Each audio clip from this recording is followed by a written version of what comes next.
Bismillah ar-Rahman ar-Rahim. Alhamdulillahi Rabbil Alameen. As-salatu was-salamu ala atamman al-akmalani khayri khalqillahi ajma'in. Nabina Muhammadin wa ala alihi wa sahbihi ajma'in. Thumma ma ba'd. Assalamu alaikum wa rahmatullahi wa barakatuh, dearest brothers and sisters. And welcome to the continuation of Tafseer Surah Yusuf alayhi salam. This dars inshallah will be taking verses number 64, 65, 67 until 68. We'll take up to 68 inshallah. Let us start by reciting this part first. أعوذ بالله من الشيطان الرجيم. بسم الله الرحمن الرحيم. قال هل آمنكم عليه إلا كما أمنتكم على أخيه من قبل فالله خير حافظا وهو أرحم الراحمين. ولما فتحوا متاعهم وجدوا بضاعتهم ردت إليهم قالوا يا أبانا ما نبغي هذه بضاعتنا ردت إلينا ونمير أهلنا ونحفظ أخانا ونزداد كيل بعير ذلك كيل يسير. قال لن أرسله معكم حتى تؤتون موثقا من الله لتأتونني به إلا أن يحاط بكم فلما آتوه موثقهم قال الله على ما نقول وكيل. وقال يا بني لا تدخلوا من باب واحد وادخلوا من أبواب متفرقة وما أغني عنكم من الله من شيء إن الحكم إلا لله عليه توكلت وعليه فليتوكل المتوكلون.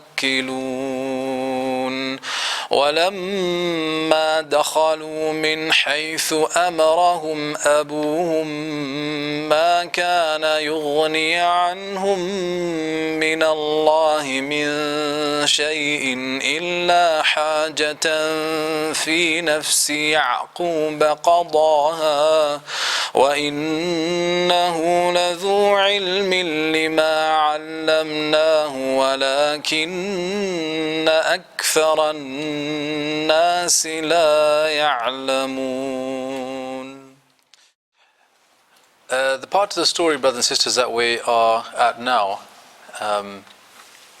is the part where the brothers are now coming to Dad and requesting a request that they once made long ago, but this time it's very different. It's a request to have their half-brother Binyamin be given to them next year to go on a trip to Egypt. Why do they want to go to Egypt with Binyamin? Well, because this time when they came to Egypt in order to get food, because as you know the famine has spread all the way to Palestine, Aziz, who they don't know as Yusuf alayhi salam, said to them that if you don't bring your brother next time, then there's going to be nothing for you from me. And وَلَا تَقْرَبُونَ, don't come back here either. So he's threatened them and he's also enticed them as well. He's enticed them by treating them really well when they first came. Yeah, he filled up all of their loads, and according to some scholars, they asked, look, can we also have an extra load for our brother? He's not actually here with us right now. And so Yusuf alayhi salam, he says no problem, he gives them. But then he says, okay, next time you come bring me your brother. Otherwise, if you don't bring me your brother, it means you're lying. And if you're lying, then don't bother coming back here. So he treats them really well. He says, Ana khayr al-munzilin. Look, I've been with you. I've been a fantastic host to you guys. The least you can do is come back next year with your brother. And then if you don't, he makes a threat. He also does one other thing, which is that the bida'a, the sellable commodities that they brought along with them to exchange for the food, he takes that, tells his servants to hide it back in their luggage. So now the brothers have gone back home, and when they come back home, the first thing they do is go to dad and say, "Muni'a min al-kayl," in a very melodramatic way. They're being very dramatic about this. "Muni'a min al-kayl," that the next year's measure from the Aziz has been denied already. Means food next year, we're not going to have any, dad. Big problem. Unless you can send the brother with us next year. Okay. Now, when they say that, Yaqub alayhi salam, their father, has this to say. قال هل آمنكم عليه إلا كما أمنتكم على أخيه من قبل. He said, how will my trusting him to your care be different from entrusting his brothers before? Now there's two views as to what Yaqub alayhi salam was saying here. The first view mentioned by Al-Qasimi is that Yaqub alayhi salam is saying, do you think I'm going to trust you with this one like I trusted you with his brother from before? Meaning, I may allow him to go with you because I see that there is a benefit, a maslahah there, that we really do need food next year because we're suffering. But I'm not going to just give him to you like I gave Yusuf alayhi salam to you. It's going to be different this time. How is it going to be different? I'm going to take a mawthiq from you. A mawthiq is, we'll explain, a very, very strong covenant. Basically, I'm going to make you swear by Allah that you're going to bring him back. So I'm not going to give him to you like I did Yusuf alayhi salam. That's one view. The second view is قال هل آمنكم عليه.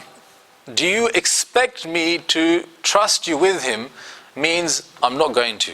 There's no way, okay, I'm going to trust him with you like I entrusted Yusuf alayhi salam from before to you guys. It's not going to happen. Okay. If you go with the first view that he's saying, okay, I may allow you to, but it's going to be different this time. I'm going to make you take an oath. Then the next words, which are فَاللَّهُ خَيْرٌ حَافِظًا, and Allah is the best guardian, means that, you just said, send Binyamin with us next year. وَإِنَّا لَهُ لَحَافِظُونَ. Indeed, we are, strong protectors of him.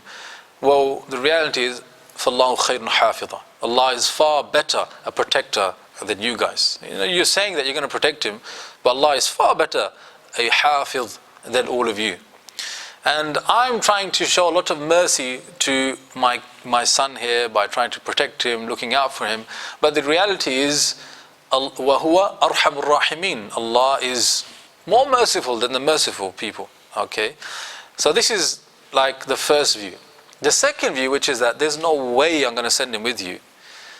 فَاللَّهُ خَيْرٌ حَافِظًا. In that case, means that I'm trying to look out for my son by saying, no way am I going to send him with you. But the reality is that my protection is only this much. Allah is the best of protectors. I can't protect my son from every harm. The reality is Allah is the best of protectors. And He's more beloved, He's more compassionate and forgiving and merciful to people than I could ever be towards my son. Okay. Now if you look at either view, both of them have one clear message, which is that Yaqub alayhi salam, okay, he trusts in Allah.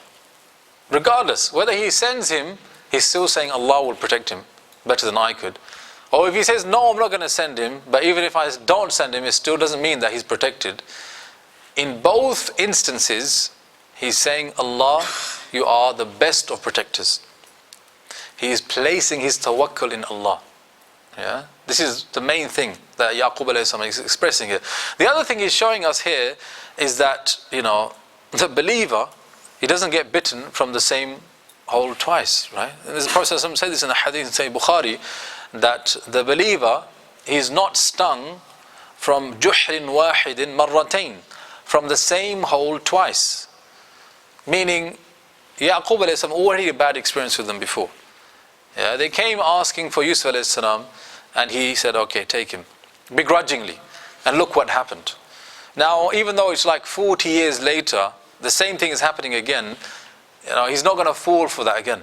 The believer doesn't do that. He doesn't get taken, doesn't get, taken advantage of twice. If it happens once, the next time, no way. Okay, no way.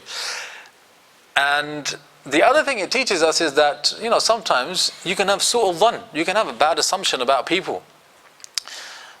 Just like in the beginning, where they came along and said, look Dad, you know what happened? The wolf, akalahu dhib, it ate Yusuf alayhi salam. Remember what Yaqub alayhi salam said then? He didn't believe them, did he? He said, بَلْ سَوَّلَتْ لَكُمْ أَنفُسُكُمْ أَمْرًا. Rather, your souls have just beautified this matter to you.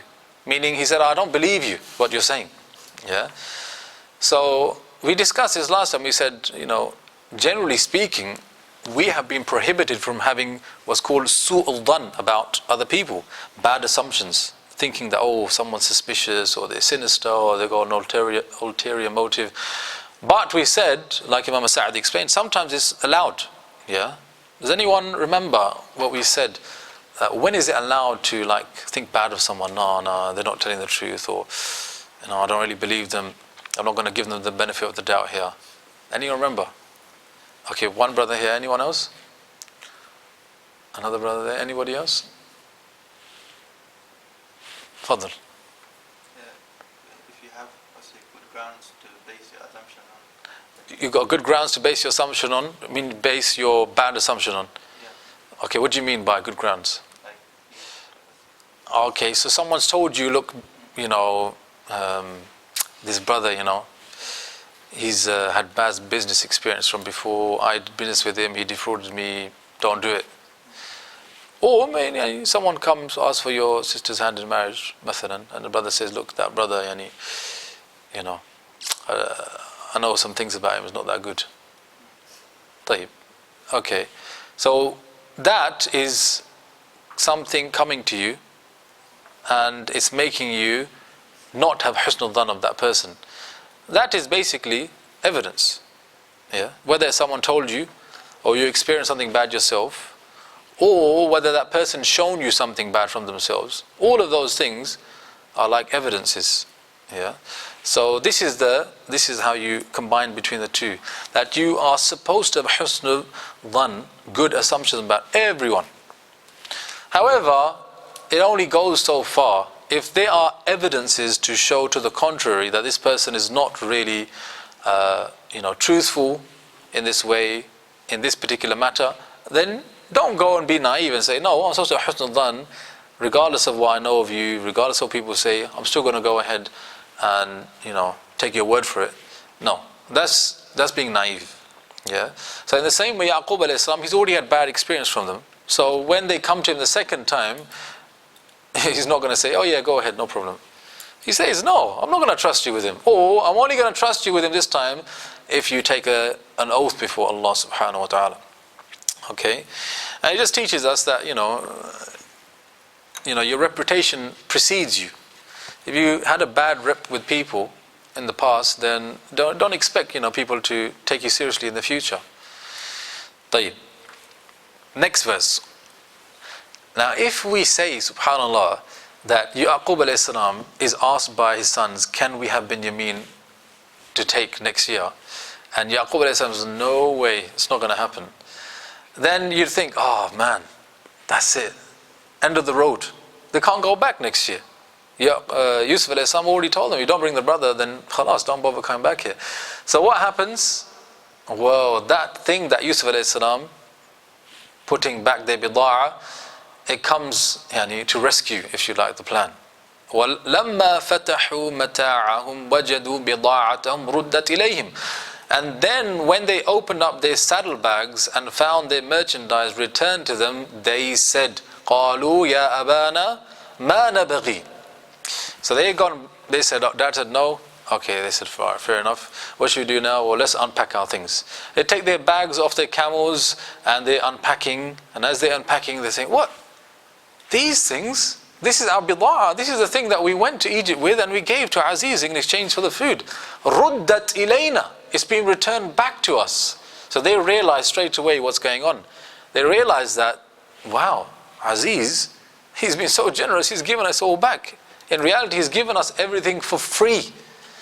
When they see that, and they show this to Dad, then they say, Dad, قَالُوا يَا أَبَانَا. Oh, our father, مَا نَبَغِي.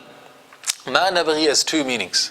The first meaning is, مَا نَبَغِي means, we don't have an ulterior motive.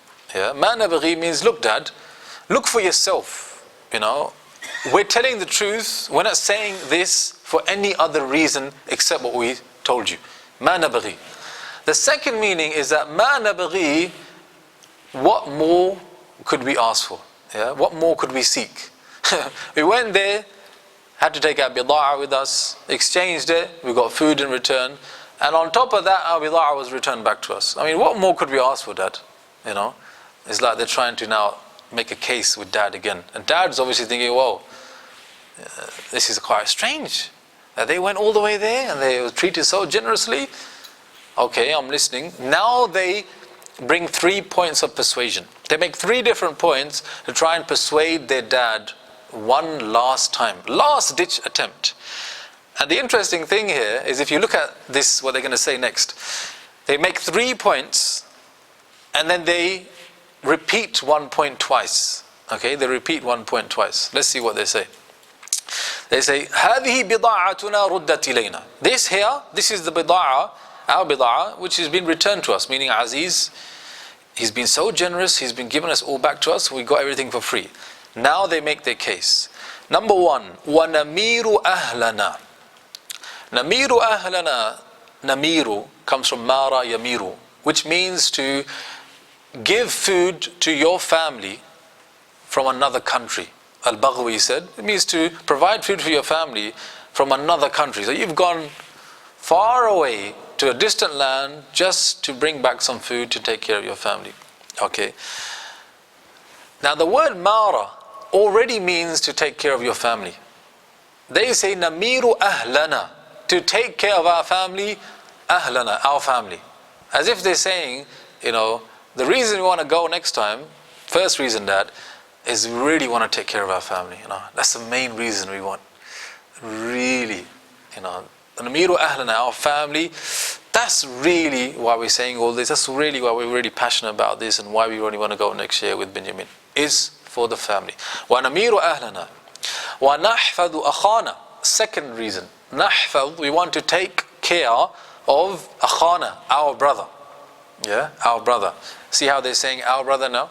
Before it was Benjamin and Yusuf alayhi salam, that's the sons of the father. But here, no, it's our brother now. Yeah. So we want to show you, dad, that we really do care for our brother. Nahfadu akhana. So if you give us this opportunity to take him with us back to Egypt, it will be our chance to show you that we really do care for our brother. نحفظ أخانا ونزداد كيل بعير, and to increase the kale of the ba'ir, meaning to get the extra load by taking Binyamin. Remember what we said? Every person that comes to Egypt, they have a policy where each person who comes gets a camel load worth of food. So by taking Binyamin with us, will increase that load. So this is the third point, to increase the load. Then look what they say right at the end. ذَلِكَ كَيْلٌ يَسِيرٌ. And that there is a kail, a measure that is yasir, easy. As if they're saying, it's easy money, dad. So easy. All we got to do is take Binyamin, end up getting more stuff. So easy. Easy money. So which one of the 3 did they say twice? Did they repeat? Was it caring for their family, looking after their brother, or getting an extra load?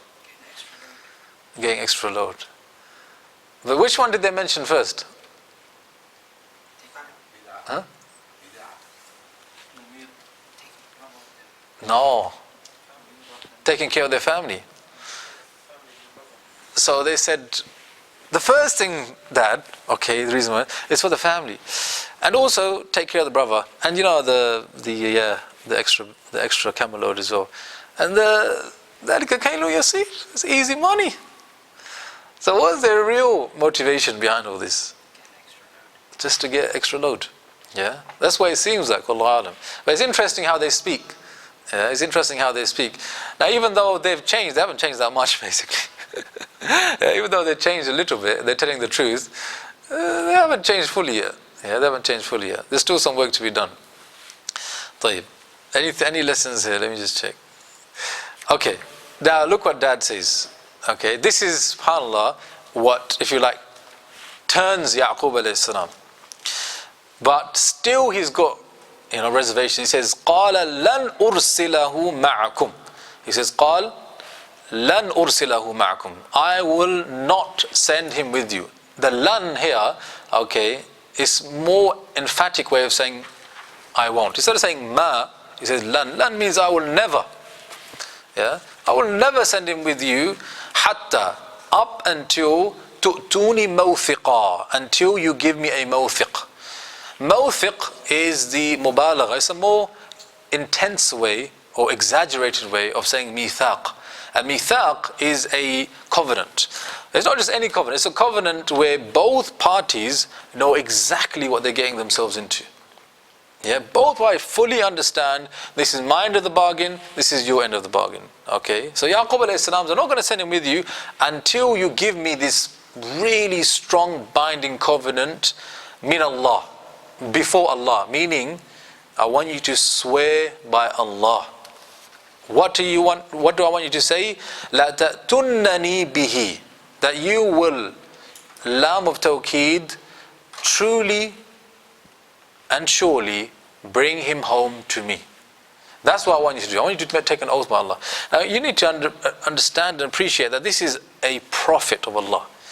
And these sons of his are sons of a prophet. So, like some brothers, they say to their friends, say wallahi. Say wallahi, you're going to pay me back tomorrow, bro. Say wallahi. Yeah, that brother who says wallahi is not the same as the father who's a prophet saying to his son, say wallahi. Yeah, that son knows what wallahi means. Yeah. And even the Prophet ﷺ told us that yamin al-ghamus, lying by way of swearing by Allah, is a major sin. Yeah. So when he asked them to make an oath, it's a very wise thing to do, because they know the weight of an oath. They really know the weight of an oath. So he says, okay, take a mawthiq before Allah, that you swear that you will bring him home to me. And then he makes one condition. Yeah, he makes one condition. إِلَّا أَن يُحَاطَ بِكُمْ, except or if ihata happens to you. Ihata is a military word, okay? And it refers to when warriors become surrounded by the enemy and the enemy starts to enclose them, finish them off. What that means in this context is, except if something happens to you which is beyond your control. Yeah, something. So it's quite interesting. He's saying, look, swear by Allah you're going to bring him back to me. And I know that there may be a situation that happens that will be out of your control and may stop you bringing him back to me. Anyone see the irony in what he's saying here? Yeah. Do what you can, and everything that's out of your hand. Yeah, do what you can. I want you to do the best what you can. Where's the irony in this though? There's a sense of irony here, that he's telling them that better bring him back to me, except if something happens beyond your control. What happened when he sent Yusuf with them? What did he say when he sent Yusuf alayhi salam? He said, I fear that. And what happened? Apparently a wolf did eat him, right? And this time he's saying, except if circumstances beyond your control. And what happens in this time? They might come back to lose them. They might come back and say the same excuse. Yeah, but they're not going to say an excuse. Something actually does happen which is beyond their control. Which is that, what do you know? Binyamin ended up stealing. And then because of that, we can't bring him back. Oh, so we can't fulfill the oath of our father. No, actually, your father already said that you may not be able to fulfill my oath if this thing happens. Something beyond your control. There's an irony in that. Yeah. He says, firstly, when it comes to Yusuf alayhi salam, I fear that a wolf may eat him. And what do you know? They said a wolf eats him. This time he's saying, except if something happens beyond your control. And what do you know? They're going to come back and say, something happened beyond our control. Yeah. Tayyib. So he says, take an oath by Allah that you will bring him back to me. Except if ihata happens to you. Except if something happens beyond your control. فَلَمَّا آتَوْهُ مَوْثِقَهُمْ قَالَ اللَّهُ عَلَى مَا نَقُولُ وَكِيلٌ. فَلَمَّا آتَوْهُ مَوْثِقَهُمْ قَالَ اللَّهُ عَلَى مَا نَقُولُ وَكِيلٌ. Okay. So when they did give that oath, okay, so the brothers, they got nothing to hide. They're really telling the truth this time. It's just that because they messed up the first time, they got to go through the whole thing this time. So فَلَمَّا آتَوْهُ مَوْثِقَهُمْ, so when they gave the oath to dad, said, before Allah, we swear. And here Abu Bakr al-Jazairi, he said that, this shows us the permissibility of asking others to take an oath, in order to trust them to do something, even if it's your family member. Okay, if it's something really, really important, you can say to the brother, look, I'll lend you £1,000, but just swear by Allah that you're going to pay it back to me. Nothing wrong with that. Yaqub alayhi salam asked that from his sons. So when he asked them, and they gave him the oath, then Yaqub alayhi salam says, قال, then he said, Allahu ala ma naqul waqil. Allah is upon what we said, wakil. Meaning he is the best guardian over what we said. What he's saying there, implicitly, Ibn Ashur said, he's telling his sons, look, take it seriously. Allah just witnessed what you just did there, the oath that you just took. Okay? And he will help you fulfill it. He's a wakil. Tayyib. So now it's been set. Okay? They're going to go to Egypt next year with Binyamin. Dad has agreed. Okay, alhamdulillah. Now there's the next verse now, if you like, fast forward to next year. That time has come where they're going to go back to Egypt. Now, as they're about to head out on this trip, Yaqub alayhi salam gives a piece of advice. What is the advice? وَقَالَ يَا بَنِيَّ لَا تَدْخُلُوا مِنْ بَابٍ وَاحِدٍ وَادْخُلُوا مِنْ أَبْوَابٍ مُتَفَرِّقَةٍ. I'm sure you have heard this, this verse been mentioned many times. Very, very beautiful verse. The advice of Yaqub is as follows. O my dear children, Ya Baniya.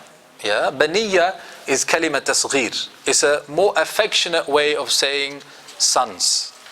Do you see how he spoke to Yusuf alayhi salam in the beginning? He said, Ya Bunayya, la taqasus ru'yaka ala ikhwatika. He spoke to Yusuf in a very compassionate, loving, affectionate way. But you know what? That's the way he is with all his children. Even the children that misbehave. Do you see this? قَالَ يَا بَنِيَّ. Sons, I'm going to give you a piece of advice. Listen to me. لَا تَدْخُلُوا مِنْ بَابٍ وَاحِدٍ. When you go to Egypt, don't enter it from one gate. Yeah? Rather, وَدَخُلُوا مِنْ أَبْوَابٍ مُتَفَرِّقَةٍ. Rather enter into Egypt from mutafarriqa, different gates. Not mukhtalif. No. Mutafarriq. Difference between mukhtalif and mutafarriq is that mukhtalif means different. So it could be like, there's one gate over here and just 1 mile down the road is another gate there. But the thing is, if there's 11 of you coming and some of you enter from here, some of you enter from there, it's so close, it doesn't really make a difference. No, mutafarriqa, different separate gates. And Ashur said, the fact that Yaqub said there are gates into Egypt tells us the vastness of that land. Now that country was so huge at that time and also so developed that they had fortresses protecting it. In those times, every city would have a wall, like the Great Wall of China, to protect it from attack. And that wall would have gates. Okay? So Egypt, at that time, well fortified, has many different gates. A very civilized, if you like, civilized, developed country at that time. So he says, enter from different gates. All of you separately. One here, one entered the country from another place, you enter from another country from another place, and one of you is going to take Binyamin with you as well. Okay, this is my advice. Now, what did he intend by that advice? Why did he tell them to do that? We're going to come to that, inshallah. After giving them the advice, what did he say? وَمَا أُغْنِي عَنْكُم مِّنَ اللَّهِ مِنْ شَيْءٍ. However, I cannot save you from Allah at all. Meaning, even though I'm telling you to take a particular precautionary measure for some reasons which we'll come to know of, the reality is that if Allah intends otherwise, I can't save you at all. I can't come to your aid if Allah has decreed that you will be harmed. So it's quite strange. He's telling them, take means to protect yourself, but Allah may decree harm to come to you anyway. So should we do something about that or should we not do something about that? If Allah is going to harm us anyway, what's the point in taking precautionary measures, right? He's saying no. Take precautionary measure, this one here which I'm telling you, and also get. If Allah intends something else is going to happen to you, who can do anything? No one. I can't come to your aid. Okay? Why? Ibn Ashur says the next statement explains why that is the case. This is coming in the mawdi' of an illah, reason. The reason why I'm saying this, sons, is in al-hukmu illa lillah. Because the hukm belongs to Allah and Allah alone. Hukm here means qada, means decree. So what he's saying is that the reason why I'm telling you all this is that firstly Allah has decreed that we take means, precautionary measures. But at the same time, Allah may decree that that measure may not help. Do you see? And Allah is the one who decrees everything. Yeah? In al-hukmu illa lillah. No one, causes things to happen. No one is in full control of everything except Allah. And whatever He wants to happen, happens, and whatever He doesn't want to happen, does not happen. So Dad's teaching them like a very deep piece of advice. Yeah, deep piece of advice. In la hukma illa lillah. And so, if you understand everything what I just said, then all that's left to say is alayhi tawakkaltu. In Him alone have I placed my trust. Yeah, this is for me. I'm talking about now. I'm just giving you advice, but at the same time, I don't feel that this advice, is absolute. That's it. Take this advice, nothing's going to happen. No. I'm saying take this advice, it may help you, but if Allah decrees, it may not help you. And at the end of the day, you know what, children? Alayhi tawakkaltu. It's only in Allah that I am placing my hope and my trust. وَعَلَيْهِ فَلْيَتَوَكَّلِ الْمُتَوَكِّلُونَ. And so those that place their trust should place it in Allah and Allah alone. A beautiful, comprehensive piece of advice. Now just dissecting this, Ibn Ashur mentions something. He says, look, the thing is here, there's two things here. Number one, taking the means. Taking the means or making the right decision. That's something that Allah wants us to do. Take the means. Take the right decision. And then you have the outcome. The outcome. What ends up happening? In this case, do you end up being rescued and saved and avoiding these harms, or do you not? He says people neglect one of two things usually. Either they neglect to take the correct decision or the means, thinking that, whatever Allah wants is going to happen anyway. Or they take the right decision and then think just because they took the right decision, don't worry about the outcome, it's going to happen. We need to protect ourselves. If we do X, Y, and Z, for sure we'll be protected, no problem. And so they neglect the second part, which is the outcome is in Allah's hands, not in our hands. So what Yaqub alayhi is saying is that don't miss out on either one of these. Take the right decision, the right means, and don't neglect also to recognize that the outcome is in the hands of Allah. Okay? So get both of those things. By entering into Egypt from different gates, as well as relying on Allah, you get both things. You don't lose out on anything. Tayyib. Now we're going to do a little activity. Just 2 minutes. I want you to think about, why did Yaqub alayhi salam instruct them not to enter through one gate altogether? Why? What's his reasoning behind this? Tayyib. Take 2 minutes, get into pairs, brothers and sisters also, and discuss. And I'm going to ask you what answers you came out with. Your time starts now. What was the wisdom behind it? Tayyib.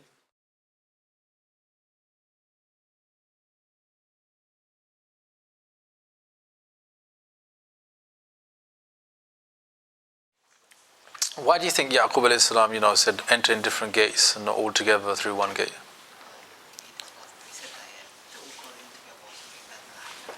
Okay, something bad might happen, like what?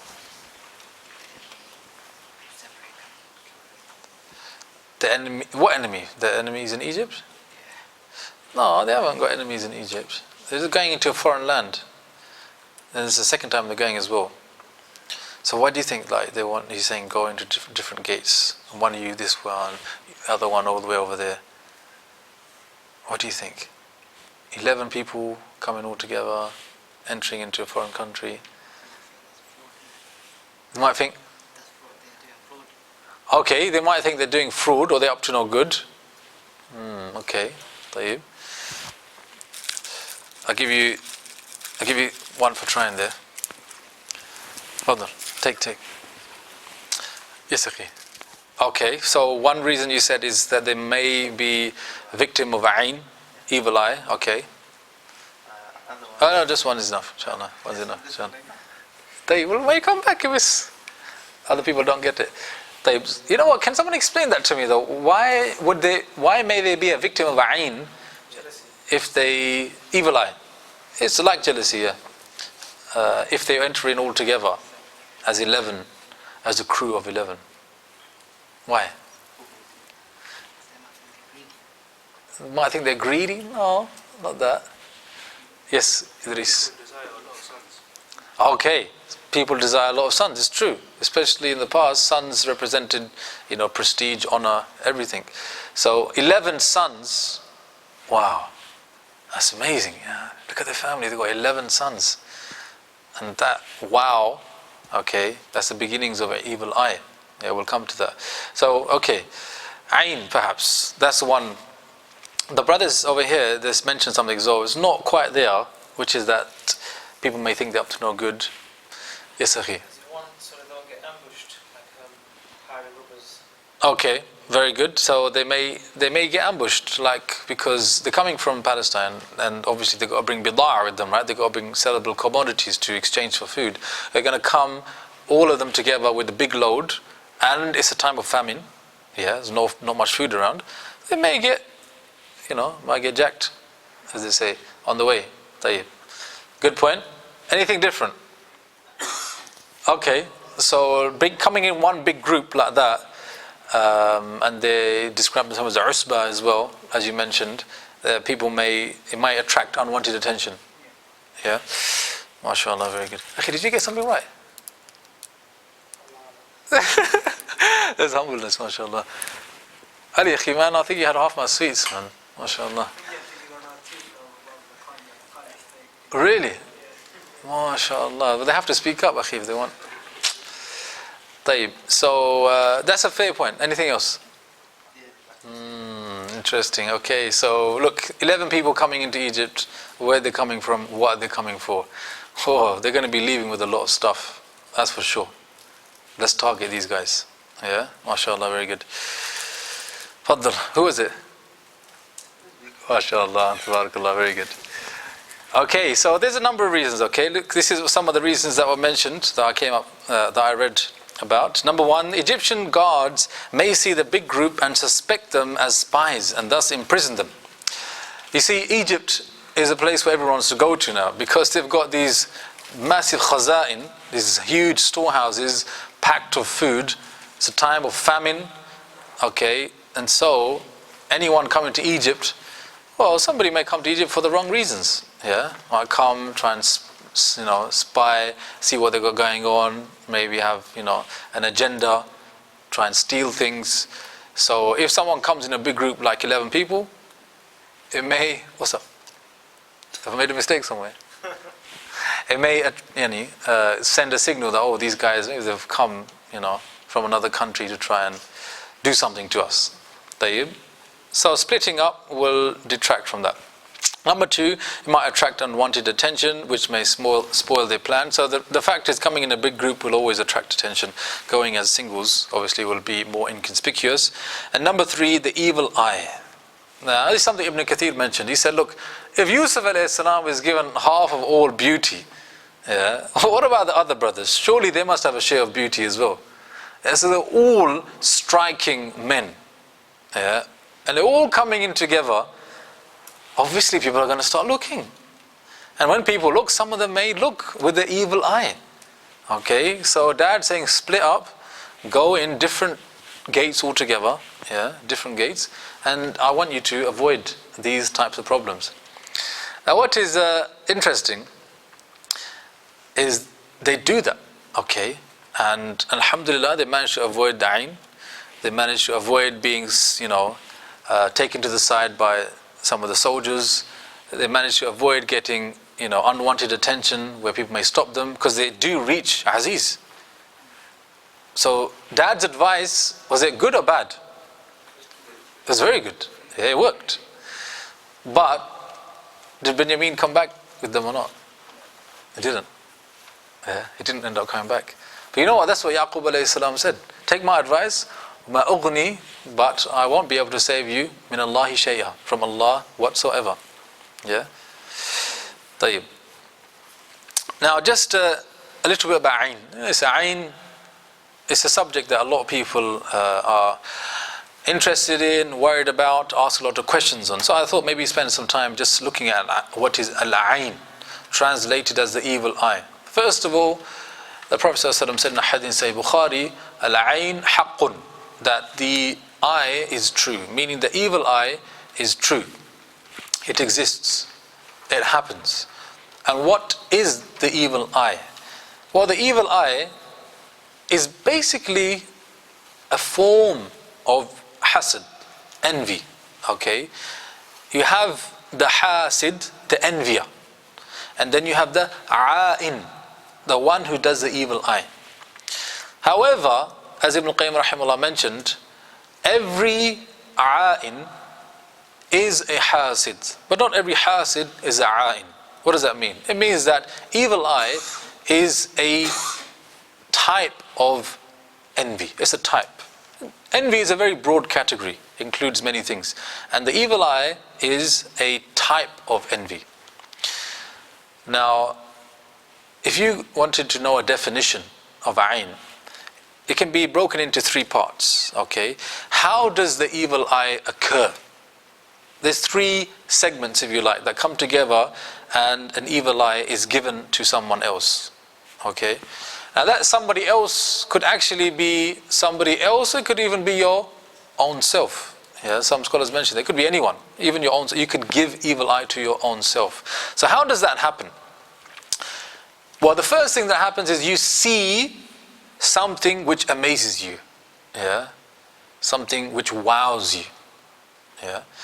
Now, when you're seeing it and you feel amazed, then what can happen, or what does happen to an a'in, is that evil thoughts begin to, if you like, infiltrate into that feeling of amazement. You feel amazed, and some evil type of thoughts start coming into what you're feeling at that time. Then what happens next is that you, if you like, emit a poisonous type of glance at that thing. Yeah, this is like the last part of it. You're amazed, and some evil thoughts came to your mind, and those evil thoughts are of an envious nature. And then you kind of fired an arrow, if you like, from your eye towards that thing or that person. Now, it's not the case that every time somebody does this, it affects the person. No. It may or it may not. Ibn Hajar mentioned this. And sometimes the ayn may afflict or it may not afflict. But the beauty of looking at it in these three segments, okay, it teaches us a number of things. Number one, that every time a person has evil eye, there is always envy there. Yeah, it's always envy. And the second thing it teaches us is that, it all starts by amazement. And that's why, subhanAllah, if you reflect over what Yaqub alayhi salam said to Yusuf alayhi salam when he had that dream, what did he say? What did he say? Son, don't mention this dream to your brothers. Because a dream like that, the first reaction anybody would have is, wow, you had a dream like that? And then it depends on the nature of the person. If the person unfortunately has a diseased heart, then maybe they will end up doing ayn to you. Yeah? Maybe they won't. Depends on the nature of the person. But it all began with, wow. So if you can avoid, the wow in your life, then maybe you will avoid the ayn too. Yeah, so that's another thing that we learn. Now, that's ayn. This is what ayn is. It is different to hasad in a number of ways. The hasad is something that a person can do to another person even if they don't see them. You hear about a brother, mashallah, he became a hafiz of Quran. Really, he became a hafiz of Quran? Wow, how is it? And then the person starts becoming envious of that person. Yeah, you've never seen him. He can still have hasad of him. Yeah? The other difference is that the ayn has to do with looking, whereas the hasad doesn't have to do with looking.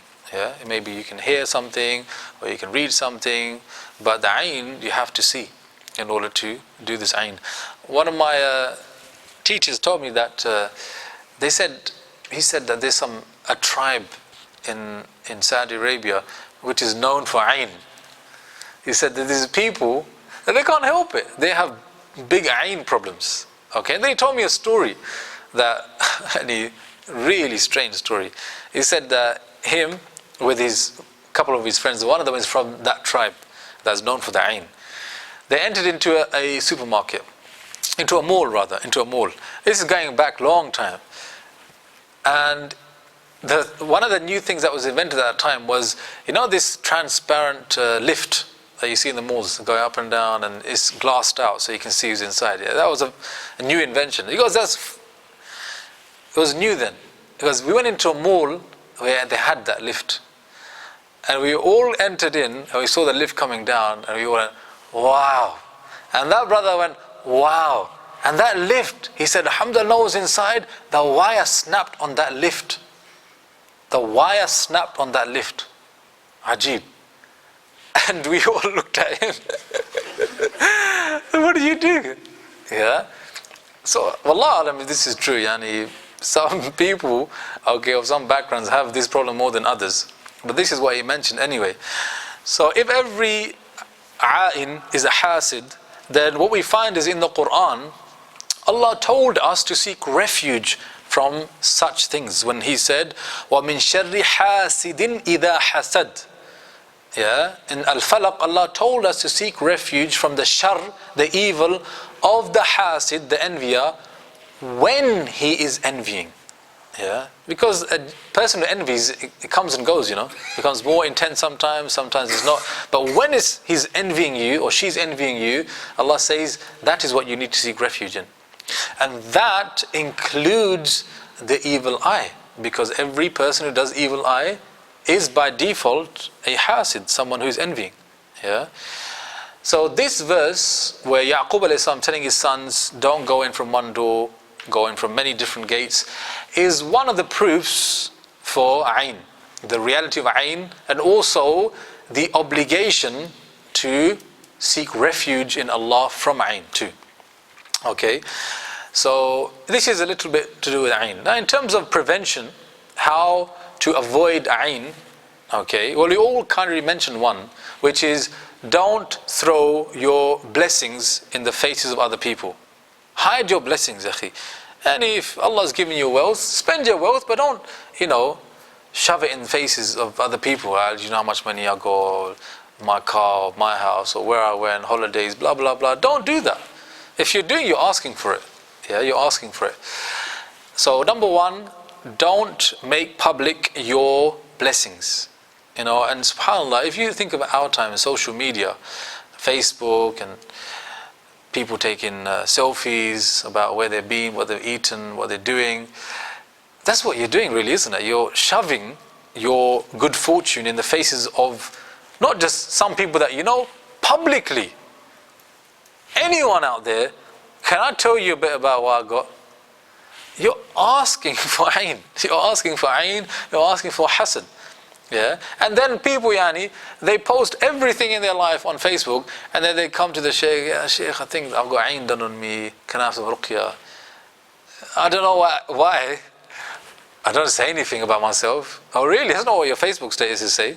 The Facebook statuses say basically where you've been in the last week, what you eat, and all the enjoyable things you've done, and khalas, now you're thinking, oh, where does ayn come from? I have no idea.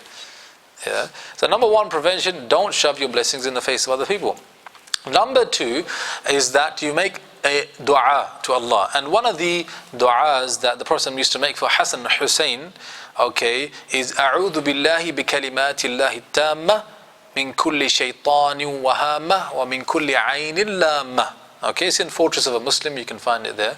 And this dua, the Prophet used to make it on behalf of Hassan and Hussein, his grandchildren. He used to say, "Oh Allah," or he used to say, "I seek refuge in the perfect words of Allah from," then he mentioned number one, kulli shaitan, every shaitan, wahama, and every poisonous reptile, wa min kulli aynin lama, wa min kulli aynin lama, and every blameworthy look. What is that, a blameworthy look? The evil eye. He used to make this dua on behalf of his grandchildren. We can make it on behalf of ourselves, that Allah subhanahu wa ta'ala protects us all from the evil eye. This is prevention. Now, in terms of cure, if you feel that you are being harmed, and this harm that's coming in your life, this misfortune, things aren't going right, okay, like one person came to me and he said, "Oh, I have a family member and she always, mashallah, very proactive, always helping out people, always doing things for other people, but recently she always feels tired, she doesn't want to leave the house, and she has body pains, and it's come about all of a sudden. She goes to the doctor says, look, there's nothing really wrong with you, done blood check, everything seems to be fine, but her mood's changed, and you know, she just feels pain all the time, she doesn't want to do anything." This is not like her. طيب. It may be the ayn. Yeah, it may be a case of ayn, that somebody saw her doing all these things for other people and how fantastic she was doing and helping out people, and just, you know, out of envy gave her the evil eye. طيب. What do? We do ruqya. Okay, we do ruqya. Number one, you can do ruqya, and doing ruqya just means reciting Quran on someone, anything. Okay, the person can do it on themselves, or somebody else can do it for them, no problem. Okay, so you feel ayn is being done, طيب. Make an intention, I'm doing ruqya on myself, start reciting Fatiha, Ayat al-Kursi, Ma'awwidhatayn, whatever. Or if you feel that you want somebody else to do it, ask somebody else to do it. The other thing, which is a unique thing, which is mentioned in a hadith in the Sunnah, in the Muwatta of Imam Malik rahimahullah, is the story of Sahl ibn Hanif. Okay, Sahl ibn Hanif radiyallahu ta'ala, a companion of the Prophet, was on a journey. Okay, they're traveling with the Prophet, and he went to have a bath. If you want to have a bath, and there must have been like a lake or something, and obviously he gets undressed, no one's around, and he's having a bath. Now, this man, mashallah, he had a very unique skin tone. Okay, a very unique skin tone. Somebody caught a glimpse of him. Okay, and was amazed at the color of his skin, the tone of his skin, and he ended up giving him the evil eye. And now what happened is that this man, Sahl ibn Hanif, he fell ill straight away, and they brought him to the Prophet, and the Prophet told them that an evil eye has been done, and I can't confirm whether the Prophet told him who it was, or they investigated and found out who it was, but it came back to this man. Okay, and the Prophet said, when it comes, this man, what you tell him to do is take a bath, bathe, and then take that water and then pour it over the back of the head of Sahl ibn Hanif. Pour it over the back of the head. And they did that, and when they did that, he recovered. So if you know who's been hating on you, and you can tell him to have a bath and also save the water and bring it around your house, if it's possible, do that. Yeah, they say, no, I don't think you're hating on me, but I'm just asking everyone on the road to take a bath, and you know, your names come up as well. But if you wouldn't mind, maybe someone didn't realize it's true. Yeah, it's true. Now, of course, it's haram to give people the evil eye. It's haram, just like it's haram to envy other people. However, can you stop yourself being amazed by something? Can you? You can't, can you really? I mean, it's kind of natural sometimes. It comes just like that. You know, wow. So what do you do? Well, Al-Qurtubi, rahimahullah, mentioned that you should make what he said is tabrik. Tabrik, make tabrik. What is tabrik? Tabrik is when you see something amazing and you say, Tabarakallah. Tabarakallah, or you say, Barakallahu feekum, Barakallahu feekum. Now there is a masala here, which is that what we commonly know is that you should say what? MashaAllah. Yeah, MashaAllah. So what is it? Is it saying MashaAllah or should you say Tabarakallah? Wallahu alam. Say both. And you see this in Egypt when I was there, that somebody, mashallah, has a nice house or a nice car, or maybe have a banged up car, but he's got a sign on the back saying MashaAllah Tabarakallah. So anyone who sees his car, easy, say MashaAllah Tabarakallah. Yeah. And you see this as well, that even in Turkey they have this like pendant, okay, and it's got like an eye in the middle. This is obviously something that's not prescribed in the Sharia, but the idea of evil eye is something known in, I think, maybe every religion, that there is something called an evil eye. So if you feel amazed by something, you should stop yourself from having evil eye by making dua for that person by saying Tabarakallah, or saying, Barakallah feekum, or say MashaAllah Tabarakallah. Okay. I remember once I was with my sheikh and we were sitting in the car, and he was putting the sat-nav on, he's mounting it on his window, yeah, he's mounting it on his window. Now he's mounting it on the window, all of a sudden the thing snaps. Okay. And he said, I just bought that last week. What if he wants to give me evil eye? Yeah, because this is brand new. First time I'm using it snaps straight away. And I also remember another time where we were staying in some place, Tayyib, and in that place where we were staying, we were studying all in one room, and we all were together studying, and we had our laptops out and everything. And there was this one man who also was there. He was like a caretaker. I think he was a bit majnoon, yeah, because he used to say silly things sometimes, and he was also known to steal as well. Everyone just say, look, keep your things to yourself, protect yourself. This person is known for stealing. So once he came in the room, this is ajib. Once he came in the room and he saw all of us sitting there studying with the Shaykh, and he said, wow, look how many you are, and you're all studying Quran, and he kept saying, wow, wow, and the Shaykh said, say MashaAllah, and he just would refuse to say MashaAllah. He just refused. I don't know, because he's majnoon he refused, or because he didn't want to say MashaAllah for other reason, but I was like, ajib. But I remember the Shaykh saying, say MashaAllah, say it. And even if you don't mean it, just say it. But anyway, Allah, may Allah protect us from the evil eye. Yeah, will Allah protect us. Last verse, before we finish, inshallah. So, did the sons take the advice of Yaqub alayhi salam? They did. Allah says in verse number 68, وَلَمَّا دَخَلُوا مِنْ حَيْثُ أَمَرَهُمْ أَبُوهُمْ مَا كَانَ يُغْنِي عَنْهُمْ مِنَ اللَّهِ مِنْ شَيْءٍ. But when they entered, as their father said, it did not save them from Allah at all. إِلَّا حَاجَ فِي نَفْسِ يَعْقُوبَ قَضَاهَا. Except that a haja was fulfilled in the soul of Yaqub alayhi salam. So what we're being taught here is that the sons listened to dad, took his advice, went to Egypt, entered in from different parts of Egypt through different gates. They all actually avoided those harms that their dad hoped that they would. They avoided the evil eye. They avoided being, rounded up by the soldiers at a checkpoint, believing that they might be spies. They avoided unwanted attention. However, the reality is that even though that was the case, مَا كَانَ يُغْنِي عَنْهُمْ مِنَ اللَّهِ مِنْ شَيْءٍ. That didn't save them whatsoever from Allah subhanahu wa ta'ala. Meaning, even though they listened to dad, avoided those harms, Allah had decreed that something was going to befall them. Yeah, nothing could make them avoid that.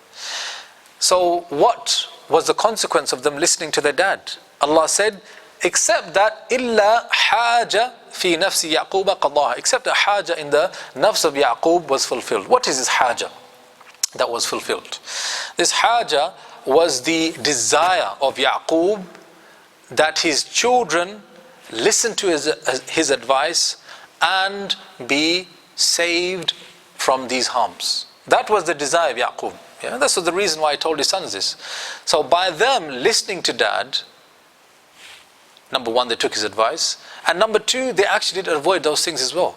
So that part was taken care of. Yeah, that part was taken care of. That Yaqub had a need, a haja, and by them listening to him, that that need was fulfilled. At least that much was fulfilled, even though it wouldn't save them. Yeah. وَإِنَّهُ لَذُو عِلْمٍ. Now somebody might be thinking, well, if the case is that it didn't benefit them because they still end up losing Benjamin, then maybe Yaqub's advice was a bit useless, to be honest. So Allah Jalla wa'ala then validates the advice of Yaqub and says, وَإِنَّهُ, and indeed he, meaning Yaqub alayhi salam, لَذُو عِلْمٍ, of tawqeed, truly, dhu, possessed, ilm, knowledge.